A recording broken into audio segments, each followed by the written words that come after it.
It's a great day to be in real estate. This is Duane, sales manager and sales representative for ERA Real Estate. Thanks for joining us.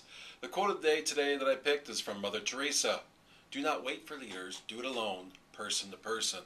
Something we should all think about. For the joke of the day, a seaman meets a pirate in a bar, and their talk turns into their adventures on the sea. The seaman notes that the pirate has a peg leg, a hook, and an eye patch.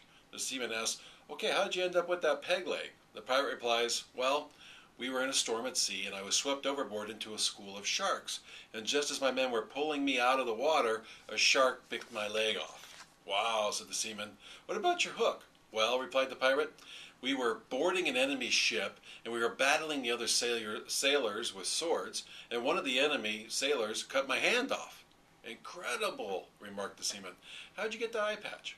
Well, a seagull dropping fell into my eye, replied the pirate. You lost your eye to a seagull dropping? The sailor asked incredulously. Well, said the pirate, it was my first day with my hook. All right, so, question for you. Would you rather be rich or famous? Now, I was listening to a story today, and it stated that it's a lot less expensive to be rich than famous. And, thinking about it, it'd be a lot less work to be rich. I mean, think about, for instance, Sandra Bullock. Can you imagine the living hell her life is with her dirtbag of a husband and what he did to her? I mean, there's paparazzi following her 24/7 now. And the example that this gentleman talked about was Ziegfeld and Roy versus the Blue Men Group. Both famous acts, in Las Vegas. Ziegfeld and Roy were making $35 million a year, okay? But they had to do a certain number of shows weekly for 44 weeks a year. Okay, people didn't go to see Two Men and a Tiger. They went to see Ziegfeld and Roy, right? They were the business, and they had to work in that business to make it work. Then they had the horrible mauling of Roy by that tiger, which basically stopped everything. In fact, the hotel ended up laying off numerous people, all because Roy could not work the act. Those two were and are still famous. Now let's take the Blue Men Group. Do you know the names of the three men who started that group? Probably not. Would you recognize their faces if you saw them? No, they're covered in blue paint. They, in fact, have trained over 35 people to do their show. The group makes $69 million a year, which is basically twice as much as what Ziegfeld and Roy made, and those three don't even work anymore. They just sit back, relax, and take in the money. They're rich, not famous, but think about it. Which one works for you? I think we need to look at business models that allow us to make money without always punching the proverbial clock. In terms of real estate news, Colliers International reported that real estate investors worldwide are convinced that the market is at or near the bottom and about to basically shoot up, according to their first survey of global investor sentiment.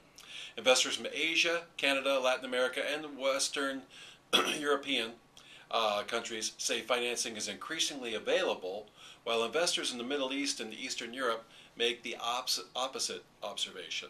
Okay, and while there was considerable disagreement about what normal is, I mean, what is a normal market? It's all subject to your interpretation.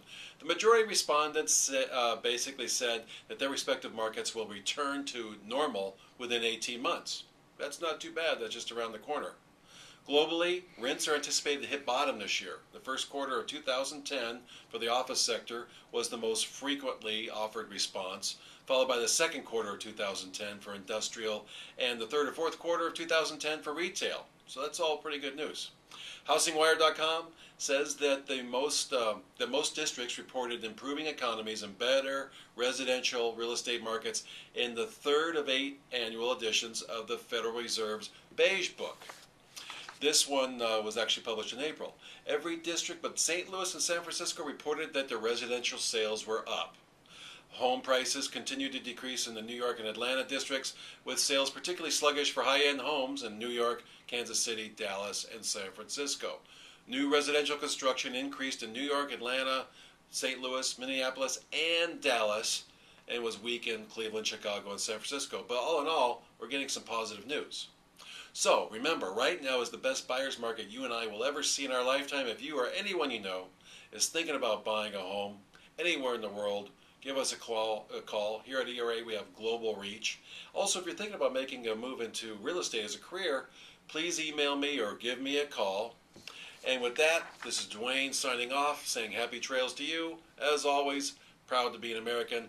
Thank you for joining us today.